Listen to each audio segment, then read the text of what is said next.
This is the chili that our family makes the most often. Our kids love it. It is protein packed, so easy to make, and it keeps really well in the fridge. And I'm craving chili, so let's get started. Set a Dutch oven or a heavy bottom pot over medium-high heat and add a tablespoon of olive oil. Once that's hot, we're gonna add our ground turkey. Saute, breaking it up with a spatula just until it's cooked through. It'll take about 5 minutes. Next, add your chopped red onion and season with chili powder, cumin powder, garlic powder, and dried oregano. Also, you'll need some salt and freshly cracked black pepper. Freshly cracked will always taste fresher, so if you haven't invested in a pepper grinder, I highly recommend it. Stir that together and saute for another 5 minutes or until the onions are softened. It also gives the spices a chance to bloom and release their flavor. Now add your canned diced tomatoes, you can use seasoned or plain, and add a can of tomato sauce.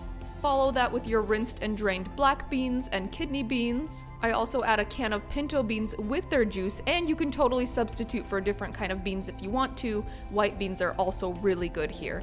Now add your drained corn, and you can also use frozen corn. And I like to add a small jar of mild green chilies. You can use spicy if you like a little more heat. Now just stir everything together to combine, bring it to a boil, and reduce the heat down to a simmer. Partially cover and cook for 20 minutes, stirring occasionally. All right, here we go. Dun dun dun! It is so good, it smells so good. Look at how like saucy and hearty this is. And when it's done, you also, hey, is my mic on? We never did a mic check. Oh, it is good. Oh, I got so scared. You get to the end of the recipe. I'm glad the mic is on. Okay, and at the end, you should season it to taste. I usually add half a teaspoon of salt. Whoop.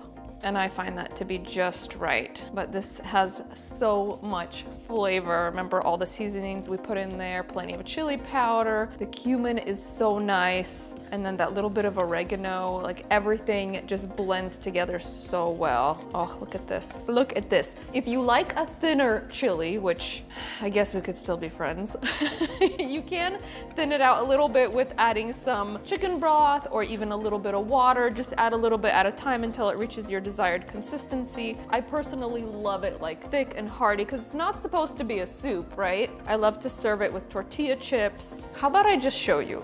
I think that would be best. Here we go. It's the moment I have been waiting for. The taste test. Look at this. Look at this. So like hearty and saucy. And what I love about chili, just like with soups, it just gets better with time. So you will hope for leftovers of this. It's so dreamy. Oh, loaded. Meal in itself, we love that. Now, the toppings. I personally love avocado topping on my chili, but all of our avocados are like rocks right now, which was such a sad discovery this morning, but it is what it is. So we're just going to keep it simple today. We've got some sour cream, which is really nice. My daughter loves sour cream in her chili. It's like half of her chili ends up being sour cream. She likes to stir it in. It's a thick sour cream, wow. And then we're also going to add some cheese. And I probably should have put the cheese down first, but whatever, because I like when the cheese melts onto the chili. And last but not least, what happened to my cilantro? Ah, haha, ha ha ha. Usually this is chopped, you know, but because we didn't chop it, we're just gonna add a little bit of horned cilantro. Ooh, that's even prettier. The dunk, dunk, dunk, dunk, dunk. Look at that, it's just so pretty.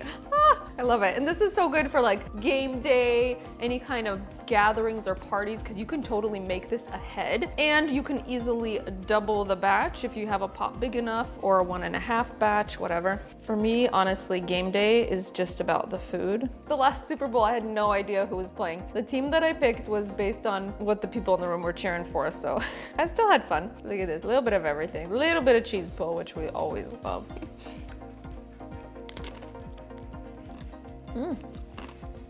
Oh, the flavor is just top notch. So delicious, perfectly seasoned and spiced. You can make it spicier if you want to. Usually our kids don't love spicy foods, and so we keep it pretty mild. But if you wanted to make it spicier, just add a little bit more spice or serve it with some hot sauce, which is an easy way to make it spicy without making the whole batch spicy. I have like lipstick all over my hand. Let me know how you guys like to serve your chili and where you spotted Sharky in the video. Plus, if you guys have any recipe requests, I would love to hear from you. And Dun, dun, dun, dun. Last but not least, we do have a very good beef chili in our cookbook. It's in the party planning section. So there's a section at the back of the book that is all about easy entertaining. We've got a crepe board, bagel bar, lots of great ideas in here, including the beef chili. Make sure you don't miss that section. It's one of my personal favorites in the book. I will link to this in the notes, and we'll see you on the next episode of Natasha's Kitchen. And now I'm gonna eat this. I'm so hungry for this. One of those like soul satisfying kind of dishes. And I will never ever get tired of this. This is the thing that I hope we always have leftovers of because it reheats like a dream. Okay. All the cares of the world just flew away. Cilantro is so good too. You can't have chili without it. I'm one of those people that love cilantro. Go figure.